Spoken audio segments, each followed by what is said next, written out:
Nutrition Depot, your fitness fuel. Welcome to Nutrition Depot Podcast. I'm Hannah Bacani, your host. Following our Nutrition 101 series, we have Jo Sebastian with us. Hi. Okay. That's my intro. Hello. I'm such a fan, by the way. We are all fans in here. We follow you online. Habang nag-hair mo. A registered nutritionist-dietitian who graduated BS Community Nutrition from the University of the Philippines, Diliman, founder of Heal and host of the Donut Box podcast. Jo's goal is to make nutrition fun, easy, and accessible with a focus on having a healthy relationship with food and body. Yes. Thank you so much for that introduction. Thank you, girl, for joining us today. The tables have turned. You're not the host today. Yeah. Actually, you love not being the host. Yeah. Sit back, relax, and enjoy the show. Yeah. I'm ready. No, when we posted on our Instagram that you were going to be our guest today, people were sending their questions. And that's why we have 2 episodes lined up for you guys today. Now I'm nervous. Okay. No, we have much to learn from you. And when you think dietitian and nutritionist, it's a little intimidating at first because it's like, it's so scientific and hard to understand and hard to digest, sometimes pun. But I want to pick your brain with a few things today, and even anybody can understand. So I like how you always say you always deserve to eat. Yes, that's right. That's the focus. Yeah. And so I wanted to ask, can you explain the importance of proper nutrition and how it impacts your overall health? Okay, so it's very important for us to talk about like what is nutrition first, right? And nutrition is basically the science and the art of nourishing your body properly, right? So it's a science because there's a lot of chemistry and biochemistry. Like, we're not going to talk about that, but there's a lot of that. But it's also an art because as human beings, food is culture, tradition, memory. Memory is comfort. Like, it's so much more than just what you should eat. It's also how you eat and how you connect with other people. So good nutrition is not just about eating your veggies and getting your protein in. It's also about how you allow food to be a part of your life. And that's why it's so important to talk about it, because food is a big part of our life that we tend to just put aside. But there's actually so much more to it. Well, how do you tackle that? Like when you have a client, for example, do you ask them what is your relationship with food? Not straight up, because it's kind of hard. But that is one of my initial assessment questions. Like, how would you describe your relationship with food? Usually it's complicated or like it's a bit of it's a cycle. But we usually dive in more of like, okay, growing up, what did food mean to you? And like, how did your family treat food as well? And then that's when we can see a little bit more. Is there a scarcity mindset going on? Were you subjected to a lot of diets when you were a kid? Body comments? And then we can dive in a little bit deeper on how to address that. I like it. You're getting to know them as a human being. Yes. Oh, well. I love that. We're connecting. It's like a holistic approach when you're doing your nutritionist work. So I really admire that about you. And I like how in your series and Instagram and TikTok, you go to different places where you wouldn't expect quote unquote healthy food to be. Diba? Because usually we distinguish, okay, I can eat this. This is good food. Yeah. This is bad food. The labels. Yeah, the labels that are just like confusing to a lot of us. What are the different types of diets and how does that affect our bodies? Okay, so first we go on with our favorite, the balanced diet. Love the balanced diet. So this is essentially what is like falling under the guidelines, that we have, where you have protein, carbs, fat, you have all of your nutrients that you need. So that's like the basic ones. And then we have other variations of like your vegetarian diet. Then you have your pescatarian diet, ovo-lacto. So that would be like you eat eggs or you eat chicken or you eat dairy, because it's like very different. You also have the vegan diet, although the vegan diet is more of a lifestyle rather than just around food, because some vegans don't consume honey. They also don't wear silk or leather. So like it encompasses a lot more than that. And then you also have your what we call your therapeutic diets or your medical diets, basically. So you have your DASH diet, which is the dietary approach to stop hypertension. Ooh. 1 point. Okay. And you have, you also have like your diabetic diet. Sometimes you also have like soul food diets, especially if you have surgery or anything like that. You have, all of these iterations here and there, what you usually have in the hospital. Oh, but also another popular one would be the Mediterranean diet, which is also a balanced diet, but you have more emphasis on plants and also more emphasis on seafood rather than red meat, and as much as possible more whole foods. So that's kind of a few different versions, but a lot of it mostly falls under the balanced diet as its main concept. I feel like new diets are popping up left and right. Yeah, we don't count. The recent one that I've been seeing, and it feels like clickbait, is the carnivore diet. Oh. Girl, like they're eating blocks of, she's not feeling, I can't. they're eating blocks of steak. There's a girl that's eating it raw. You know that girl that's eating it raw? Yeah. Is that a real thing? I mean, Is they're it clickbait? doing it, like they're really doing it. And then like raw milk. Yeah, and they're like doing raw, like block of butter, and stuff like that. Well, first of all, if you drink raw milk, it's quite dangerous. Okay? We do not want to you know, proper food safety. Pasteurized milk is very important. And then you have all of these like, it's a food safety issue when they eat it raw, very much so. But then it becomes a long-term nutrient deficiency issue when you're only eating one food group all the time. Yeah. That's why balance is so important, because if we're not saying that you should only eat carbs or that you should only eat this and that, but they're not allowed. We can have them in. We just have to make sure they're in a balance of each other. When you hear the word diet in Philippine culture, we always think magpapaslim, no rice, diba? Yeah. So diet is just a way of eating. Yes. So diet is everything you eat and drink habitually. So everything that you have today, that's part of your diet. Everyone is technically on a diet. I used to be that way too. I'm like, I don't diet. Yeah. Whatever. Yeah, I eat what I want. But that's your diet, basically. I guess what we refer to usually is more of like the act of dieting. Yes. Where it's focused on losing weight or trying to like lose fat or anything like that. That's why most people are afraid when you hear like, okay, I wanna change my diet. They're always like, oh my God, I'm so scared. Like it doesn't necessarily mean you're gonna stop eating foods. It just means like, okay, we're gonna reassess where we're at. So it doesn't necessarily mean you have to omit certain types of food. Yes. We just have to move a few things around in terms of, you know, macros and micros. Making space. I like that. And I like how you always say add, don't subtract. So eat more of the good stuff. I wanted to ask, what are the essential macronutrients and micronutrients that we need in our bodies? Okay. So from the words macro and micro, sorry, when we say nutrients, this is basically like the building blocks for your body. Right? It's what your body needs. When you say macronutrients, you need it in large amounts. Big macro. Exactly. Macro. This is why it's measured in grams. And then you have your micronutrients, which is needed in smaller amounts relatively because they're measured in micrograms and milligrams. You know, so it's more of like that measurement aspect. But your macronutrients are also the ones that provide you with what we love, energy. I love energy. We need it. Give me some of that. So our popular ones, carbs, right? Your carbs are for your energy. And then you have your protein. Very important for muscle building, recovery, your tissues, also actually your hormones. And then you have your fats. A lot of people don't know what fats are for. Like usually when I ask like, okay, what are fats for in the diet? I'm just like, not sure. People because get scared of fat. I think the culture made people afraid of that. And we think of fat, we usually think of like body fat, but there's like a difference between your dietary fat, which is the one you get from food. It helps you absorb nutrients, like your fat-soluble nutrients, vitamin A, D, E, and K. And then it also helps you with satiety. It's also an extra energy source. And you have your different types of fat. You probably heard of omega-3s or omega-6s. Those are the ones that help with inflammation, heart health, and so much more. So they all have a very important role, right? And we need them in large amounts. So that's your macronutrients. Micronutrients are your vitamins and minerals. Yeah. Vitamin A, B, C, D, E, K. So it's actually not the alphabet. It's only a few of them. And then you have your minerals. I think you have like 12 to 13 minerals. So just like your iron, your magnesium, Magnesium. phosphorus, calcium, Potassium. yes, and so on. So those are your micronutrients because we need them in smaller amounts, relatively.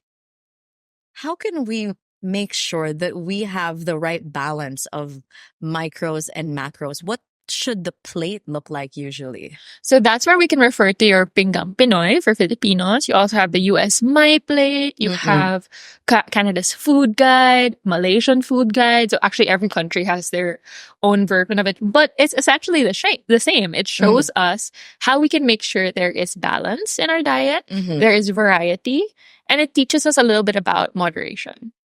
So balance says, like we mentioned, right? It's not about taking out all of these foods. You don't have to stop eating carbs. You just have to make sure nothing is overcrowding or taking over the whole plate. Like, okay, your plate is not just protein. There's some fiber there. There's some carbs there. There's some fats there. So that's what balance says. Like, make room for all the nutrients.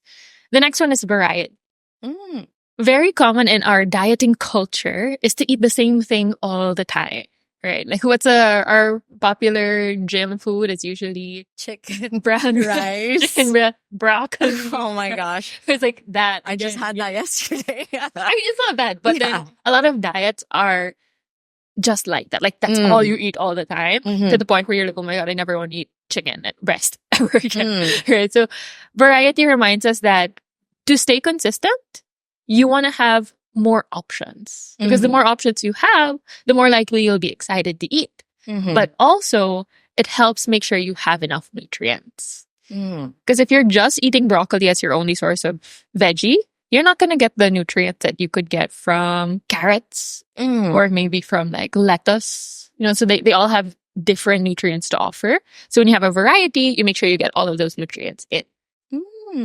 I like that. Right? So in your series where you go to different restaurants, I think you're also promoting a lot of flexibility. Yeah. I think that's the biggest theme for you. Not like splits. Just not like food flexibility. Yeah, that is my goal because I struggled in my relationship with food for basically half of my life. And a lot of that was fear of eating out. And that actually made me cut off a lot of relationships with other people. Because if people invite me to eat out, I'm like, oh, sorry, it's going to ruin my diet. No, thank you. You know, so that tends to happen. And like we mentioned, food is not just about what you eat. It's also about the connections that you make. So if you're cutting out that big social aspect, that also impacts your mental health.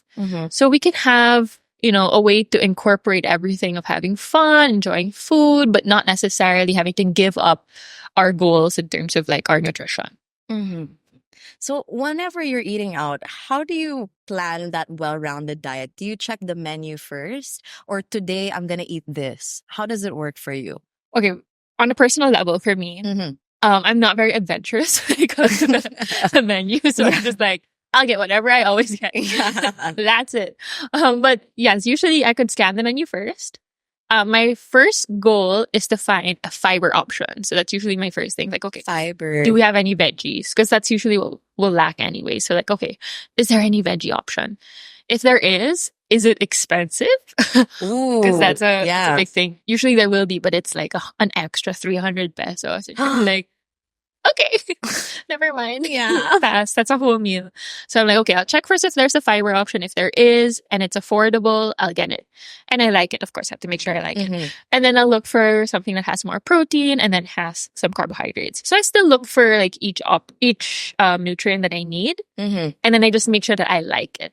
If there's no balanced option, like it's mostly just carbs, mostly just protein, that's fine. That's okay. At least I know. But I do my best if ever I can. Yeah. And I feel like when you eat and you don't have the macros in that meal, you can always eat it later. Yeah. So it's like a daily thing. There's that flexibility. Exactly. It can even just be like the next day, right? Because not every day will be the same. Not every day will be like perfect eating. That's perfectly fine. So if you didn't get as much protein today, let's just try to make sure we do better tomorrow. Like if you didn't get a lot of fiber today, let's try to make sure we get some fiber tomorrow. It doesn't have to be like all or nothing. If today is ruined, everything is ruined. Yeah. It's life. Life is forever. I don't know.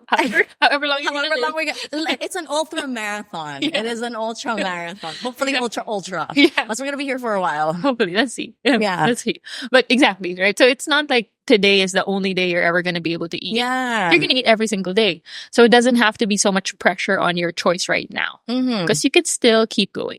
I like how you really work into the mindset because usually there's a meme online that if you eat something bad today, okay, today is going to be my cheat day, quote unquote. What's And your thought on the term cheat day? Okay.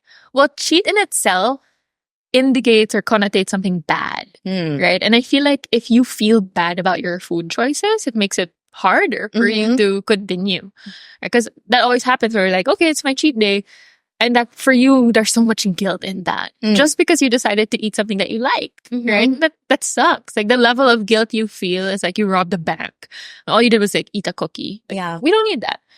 So for me, it's the mindset that usually goes around it where you start to feel like you did something bad because you called it a cheat day. And if you have to cheat on your diet, maybe that's not actually the diet for you. Right. Some people thrive on cheat days. That's perfectly fine. But if you feel like it becomes a crutch to you, where it's like every time you eat something that you enjoy, it's suddenly a bad thing, like your relationship with food is getting affected in that sense, then maybe we have to watch out for the labels we have around.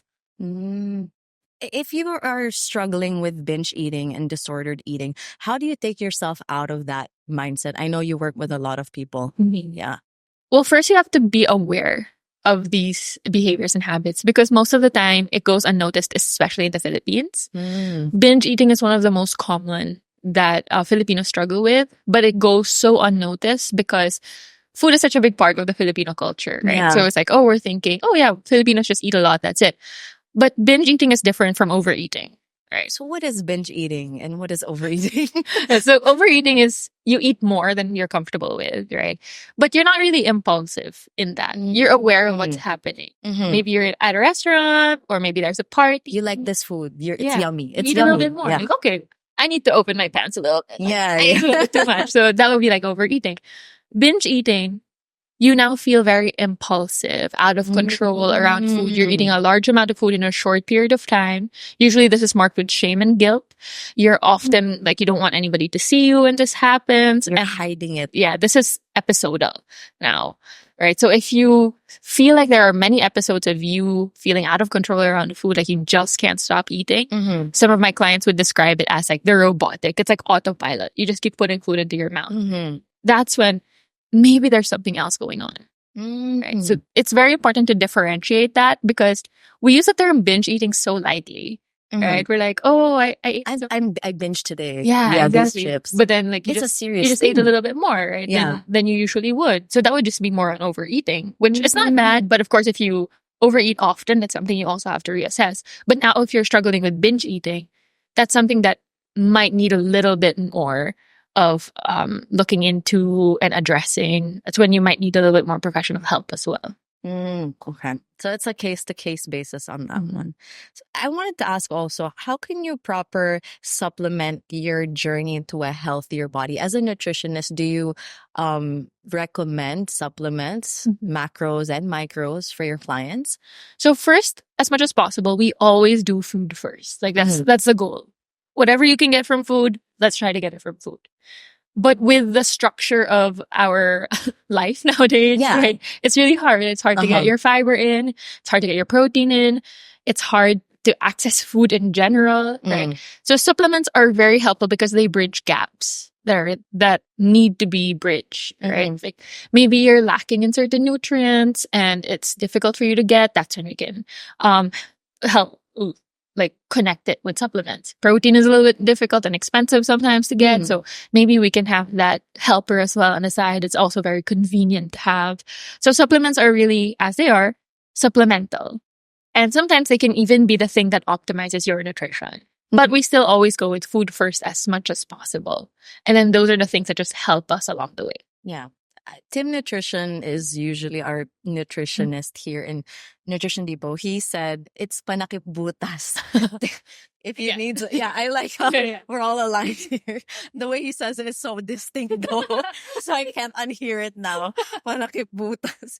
My gosh, I've been watching your content since 2020. Actually, in the pandemic, it was like a comfort account for me, and I'm sure a lot of people can relate to this. But navigating through so much information in 2020 and 2024 till beyond, how do you navigate through the abundance of information to find out what nutritional information is true, false, or what works for you?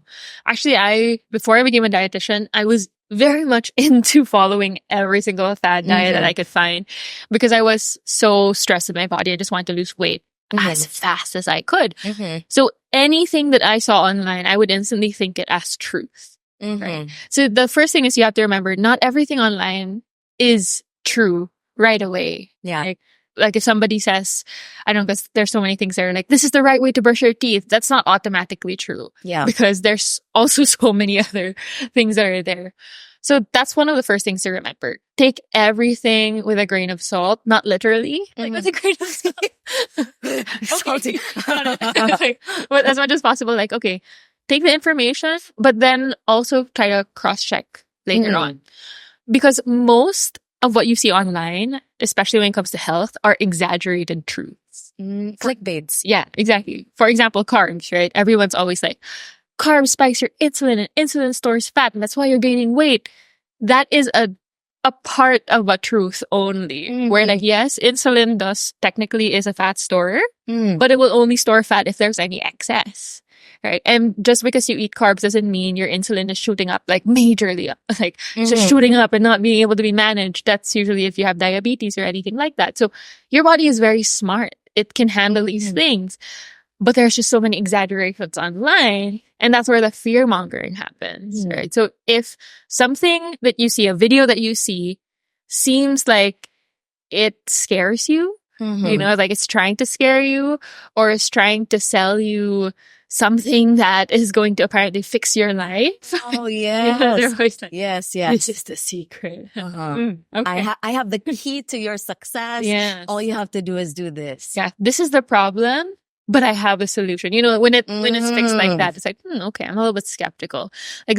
Everything is usually like that. So if it feels like it just seems too good to be true, probably is. If it's too fast, too quick, too easy, it's the language too, huh? Yes. You have to be very aware of those things as well. If it's hooking you in a lot and you're just like, oh my God, this is it. Oh wait, maybe it's not.